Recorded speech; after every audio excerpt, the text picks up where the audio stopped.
Halo guys, welcome to Fantasi, Fun Talk about Business.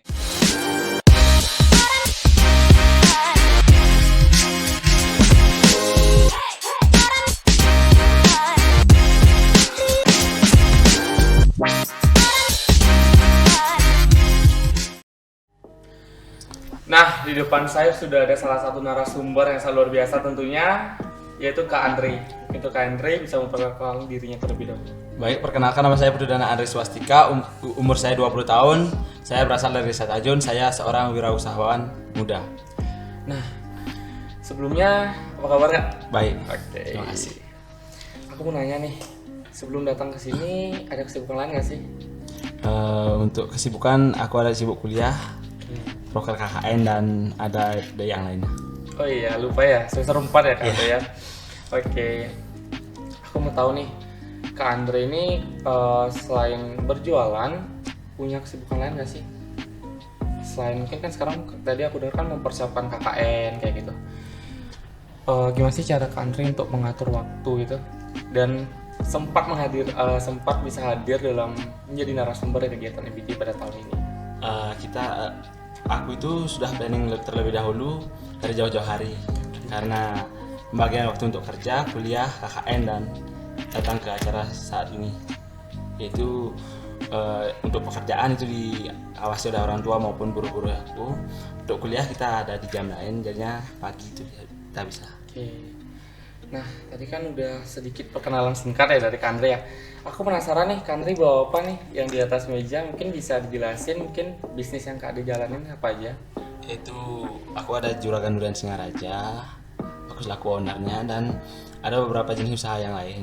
Yang pertama aku mau jelasin beberapa produk durian aku, yaitu yang pertama ada durian lokal asli Bengkulu, yang kedua asli Sumatera, dan yang ketiga yaitu durian lokal asli dari Pulau Bali. Ini banyak juga ya. Nah, aku kan sudah dengar-dengar nih Kak Andre kan juga banyak nih usahanya kan, bukan durian doang gitu. Aku penasaran, ini tuh bisnis dari turun-temurun atau dari diri sendiri sih?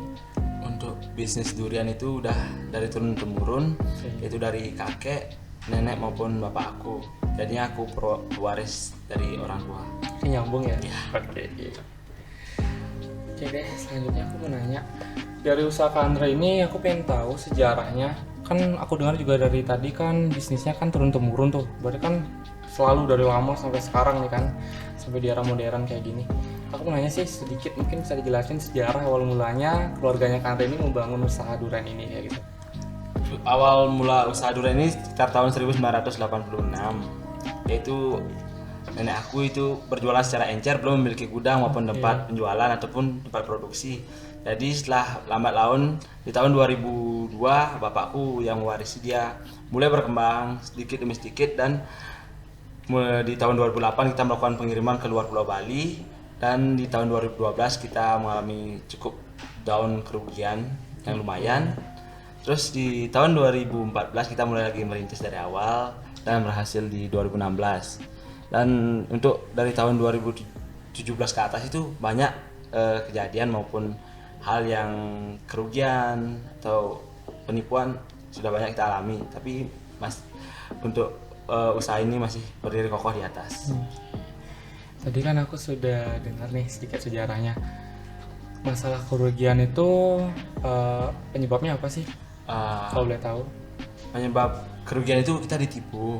Oke. Awalnya seperti Gilang ya, membeli barang di aku, sekali, dua kali, tiga kali, empat kali itu bayar secara halus, cash, dan yang terakhir misalnya itu memesan barang dengan jumlah yang besar langsung tidak dibayar sama sekali.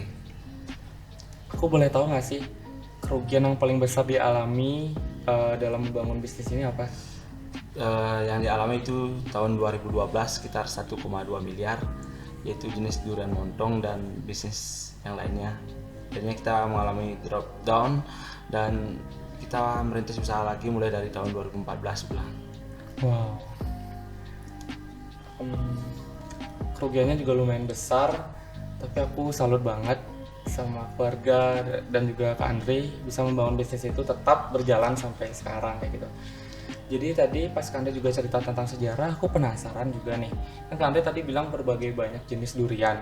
Nah, durian ini emang asli dari Kak Andre yang gini nanam atau ada pemasukan dari luar gitu, dari konsumen luar kayak gitu? Ada beberapa dari tanaman sendiri Oke. dan yang paling banyak itu dari pasokan dari luar karena aku sebagai pemasok atau pengepul durian yang di Singaraja. Oke. Selanjutnya aku mau nanya nih, aku sedikit penasaran sama packaging dari durian ini. Kenapa sih warnanya tuh black box gitu? Kan banyak nih jenis Yuka, ada yang warna bening, yellow box, red box kayak gitu. Mengapa aku memakai black box? Karena tampilannya itu lebih berkilau daripada memakai Oke. white box maupun yellow, red. Kita bisa lihat sendiri, ini warna hitam, tutupnya putih. Jika terkena sinar matahari maupun cahaya akan berkilau kelihatannya.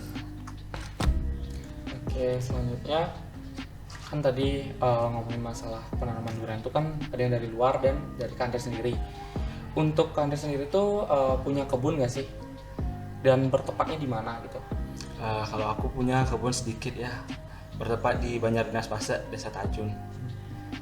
Kalau udah tahu, Gilang tahu Tajun nggak? Aku tahu dong tentunya. Eh, Ngomongin itu kan Kak Andre kan kebunnya di Tajun. Nah, tempat produksi durian ini di mana kalau boleh tahu? Untuk tempat produksinya yaitu di Jalan Samratulangi Timur Terminal Penarukan. Dekatnya terminal itu ada sebuah gudang yang bernama Budi Sarimerta dan Juragan Durian Singaraja. Kayaknya kita tetanggaan nggak sih?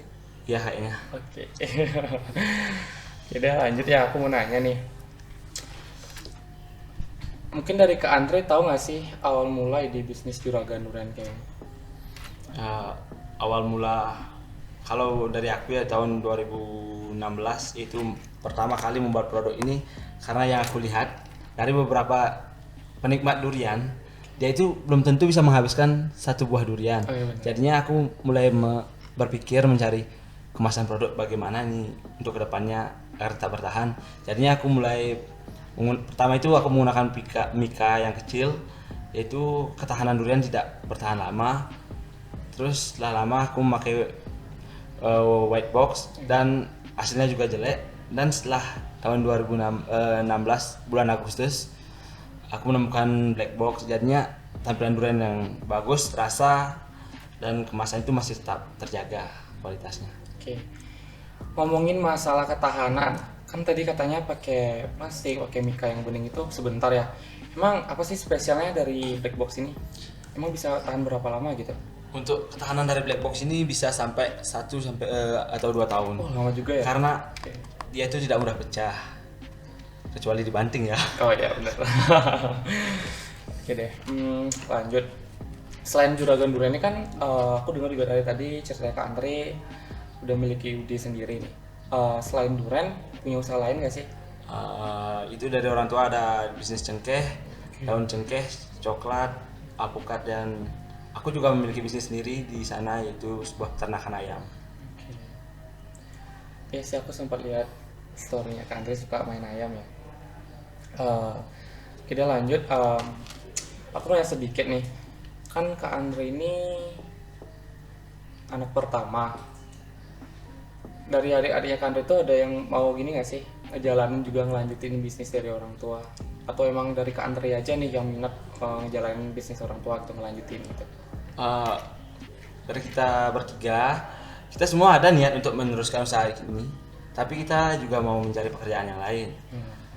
Jadinya kita bekerja di tempat misalnya di suatu tempat dan bisnis ini harus tetap berjalan karena kita memiliki sebuah tenaga kerja yang cukup saya percaya sekitar 20 tahunan dari bersama bapak saya hingga sama saya.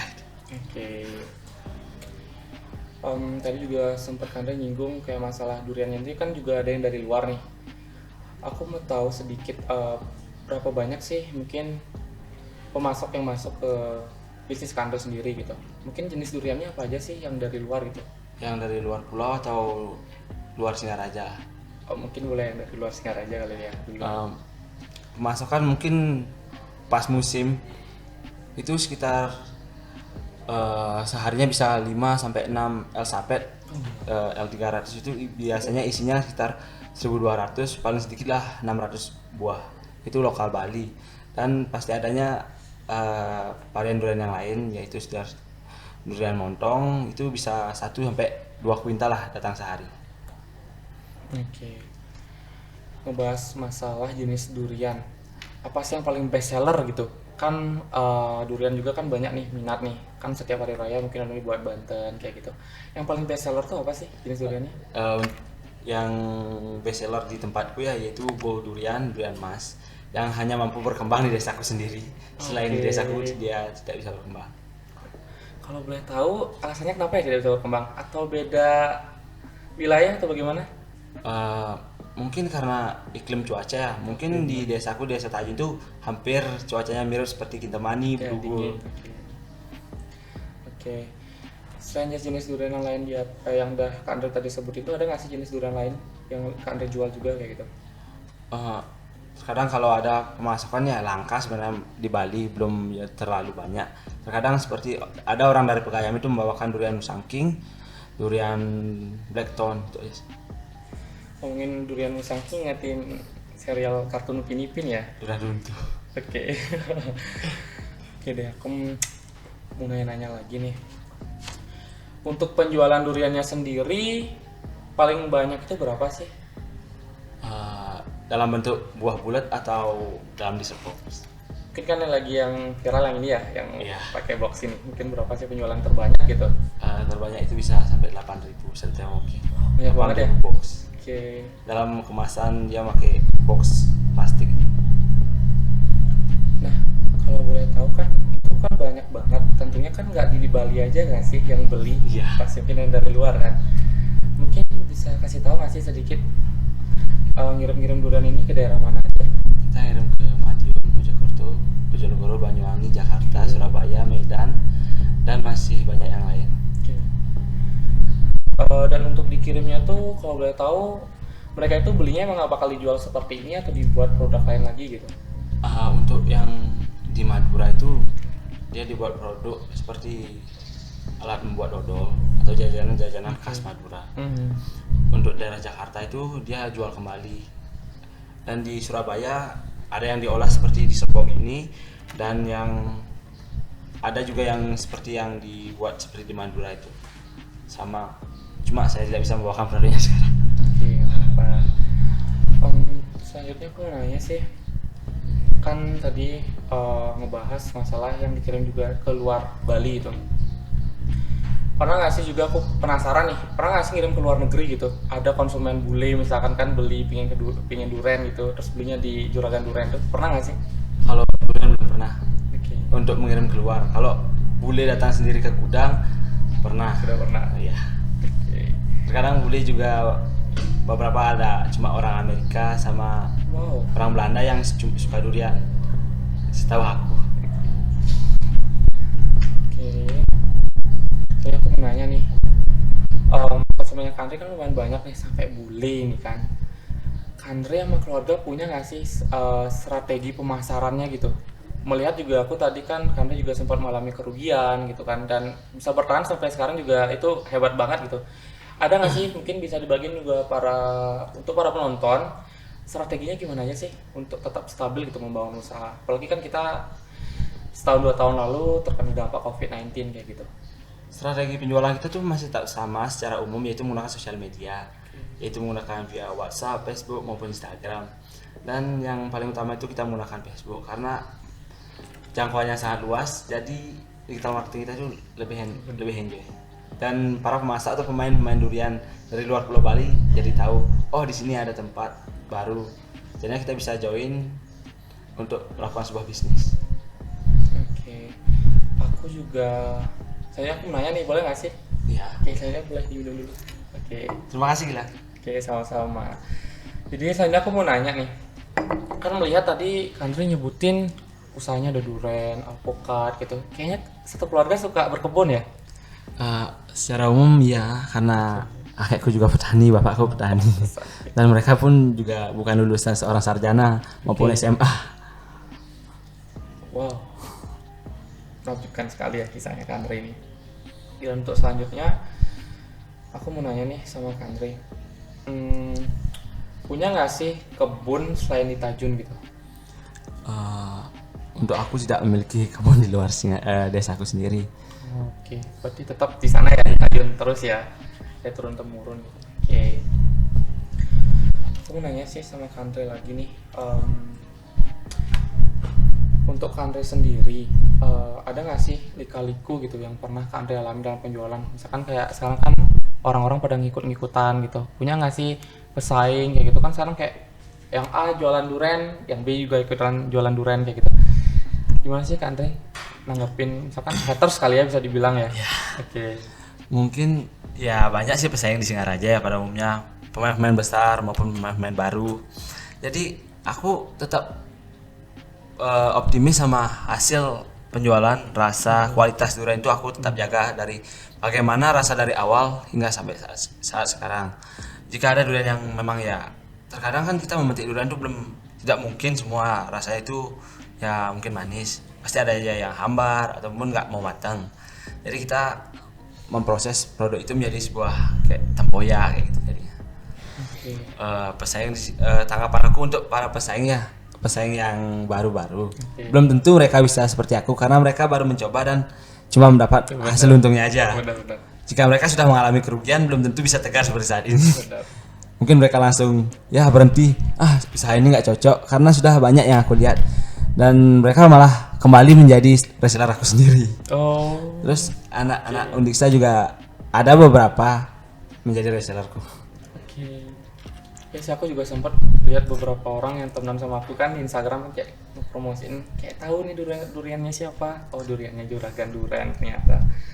Emang sih dia rasa juga enak, juga aku dulu sempat nyobain sih, sempat beli juga dan emang enak, bener-bener enak. Lebih lagi aku nanya nih sama Kandre. Durian tuh kan tadi kan sempat dibahas kayak durian tuh kan rasanya juga nggak tetap sama manis tuh.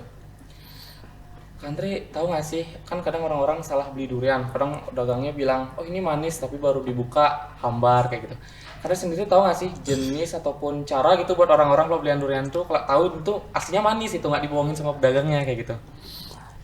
Saran dari aku ya buat kalian para pecinta durian di Singaraja, umumnya para anak muda kan tergiur mereka Ya, udah, karena harga promo mungkin ya. Saran untuk memilih durian yang benar, jangan memilih durian yang berwarna kuning. Kalau misalnya penjual punya pisau bisa digetok-getok mungkin. Kalau bunyinya seperti tok tok tok itu sudah tua bisa matang. Dan ada yang suaranya kayak lembek itu. Itu Oke. ya itu nggak jamin rasanya dan bisa nggak matang entah. Oke. Guys, kalian harus tadi harus dengerin juga biar kalian nggak salah pilih durian juga kan. Kalau beli kan kadang sekarang banyak pedagang yang suka bohong gitu kan. Kalau rasanya hambar dibilang manis gitu kan.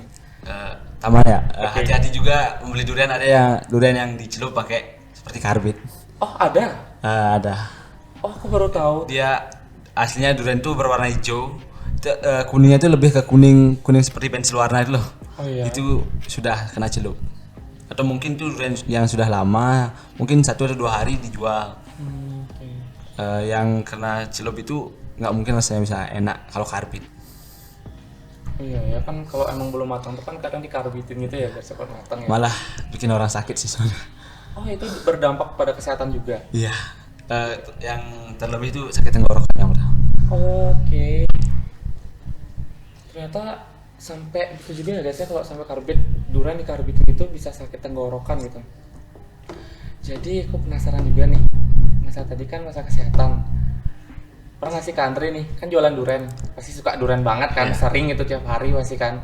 Pernah nggak sih sakit karena durian gitu kan? Mungkin ada cerita lucu yang bisa diceritain ke para Ya, kalau aku penonton nggak kayak pernah gitu. ya. Ini ada cerita lucu sebenarnya. Oke. Ada reseller aku. Kan aku kasih mau makan durian, Oke. aku kasih free, bebas, berapapun makan aku kasih gratis. Oke. Ada nih sekitar 2 orang makan sekitar 10 durian, langsung pingsan masuk rumah sakit. Oh, serius? Serius? Itu resellerku yang dari Tukar Mungge sama dari Jeneng Dalam. Mereka beneran masuk rumah sakit berdua. Mereka juga bertaruhan banyak-banyak makan durian, tapi aku kasih free mereka. Tapi akhirnya masuk rumah sakit. Tapi masih sehat kan ya mereka berdua ya? Ya sekarang sih. Tapi mereka kapok juga sih. Kapok. Tapi nggak sampai nggak beli durian lagi kan pasti. Oke deh. Masa tadi kan aku sudah dengar ya pencapaiannya Kak Andre juga banyak banget nih kan. Aku pengen penasaran deh, pencapaian terbesar Kak Andre dalam melakukan penjualan durian ini gimana sih? Pencapaian terbesar itu aku tuh di tahun 2016 dari hasil penjualan kita profit sekitar 75%. Wow. Yang biasanya cuma 25%, 10%, 25% itu melonjak jadi 75% dan mengembalikan modal yang dulu telah banyak yang hilang gitu ya. Oke, mungkin sudah banyak juga dari tadi aku nanya-nanya nih. Aku penasaran, gimana sih cara Kak Andre punya tips nggak sih mungkin buat para penonton yang mau bangun usaha gitu kan? Mungkin ada yang punya kebun juga tapi kayak bingung cara masarnya gimana ya gitu. Kak Andre punya nggak sih tipsnya gitu? Kan kadang mereka tuh malu-malu kan, kayak sekarang kan kalau ngepost di story malu mereka takut diomongin atau kayak gimana. Mungkin Kak Andre punya tipsnya sedikit mungkin bisa dibagiin buat para penonton yang nonton podcast ini. Oh ya, sebelum aku memberikan tips dan saran aku mau ngasih sebuah Wow. merchandise Oke. buat harus semua. Boleh aku buka ya? Ya, silakan.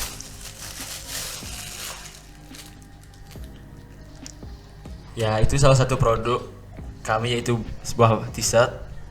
Buat kalian yang mau beli bisa DM aku ya di Instagram. Aku penasaran nih. Ini kan merchandise dari UD Sarimarta nih. Ini diperjualbelikan atau dikasih bonus gitu buat para pembeli kayak gitu? Untuk para resellerku aku kasih bonus. Dan untuk para pembeli durian yang ingin memakai bajunya juga aku kasih beli, dan terkadang lebih aku kasih free. Oke. Desainnya bagus ya, desain sendiri. Oh ya. Oke guys, ini desainnya buat baju duriannya. Sebelumnya terima kasih banyak Ya, hadiahnya. sama-sama. Oke, selanjutnya mungkin bisa dilanjutkan tips Ya, buat untuk- para penonton. yang nonton. Untuk dan tips dan sarannya ya para kalian para anak muda, jika memiliki kebun maupun usaha ingin melakukan sebuah usaha, yang pertama itu jangan kalian gengsi.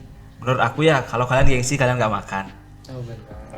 Di usia jangan takut sukses di usia muda, sudahi rebahanmu, mari berwirausaha denganku. Seperti itu ya. Yang pertama itu niat, jangan menghitungkan modal, karena modal itu nomor 2, yang terutama adalah niat sebelum kalian memulai usaha. Yang paling tepat sih ya emang niat ya. Benar, Terus sama keyakinan. Jika kalian gagal, jangan takut untuk mencoba, karena dalam bisnis itu nggak selamanya mulus. Iya. Terkadang sekali 2 kali pasti kalian akan Gagal ya? jatuh ya. Aku pun seperti itu, beberapa kali jatuh tapi masih tetap berdiri. Terus saran aku, jika kalian sudah berhasil menjalankan bisnis yang kalian mau atau berwirausaha, jangan lupa sesekali atau setiap hari raya itu berbagi kepada orang-orang yang tidak mampu seperti panti asuhan atau keluarga kalian di hari raya. Itu aja sih dari aku. Oke. Nah guys, tadi kan dari Kak Andre sendiri nih udah ngasih tips banyak banget. Mungkin dari yang aku bahas sama Kak Andre tadi kan juga sudah lumayan banyak nih. Dan aku juga sangat terpukau gitu sama cerita dari Kak Andre sampai sekarang, dari awal sampai sekarang UD Sarimarta ini besar gitu kan namanya kan. Aku sangat terpukau. Mungkin dari kalian teman-teman, bagi para penonton semua, mungkin bisa diambil hikmahnya, jadi kayak saran dari Kak Andre gitu pun bisa dijadikan sebagai motivasi kalian untuk membangun sebuah usaha kayak gitu mungkin. Dan sebelumnya aku juga ngucapin terima kasih banyak buat Kak Andre karena udah mau berkenan hadir walaupun sibuk banget kan KKN kan ya. Oke. Terima kasih banyak buat Kak Andre, semoga kita bisa ketemu di lain waktu lagi. Ya, boleh kan aku mempromosikan sebuah produk? Boleh banget guys, silakan. Buat kalian yang mau membeli sebuah durian atau mood kalian lagi jelek, biar senyum kalian jadi manis, jangan lupa beli durian di Juragan Durian Singaraja via WhatsApp di 081905595826 atau DM ke Instagramku Dana Andre, E-nya 6 kali, atau Facebookku Dana Andre. Aku pas respon kok buat kalian. Oke guys, karena juga fast respon udah dikasih kontaknya, jadi buat para penonton yang suka duren, gila duren, bisa hubungin kontaknya langsung. Jadi mungkin sekian dari aku dan sekian dari kegiatan episode kali ini. Sekali lagi terima kasih Ya, sama-sama. and see you the next podcast. Terima kasih.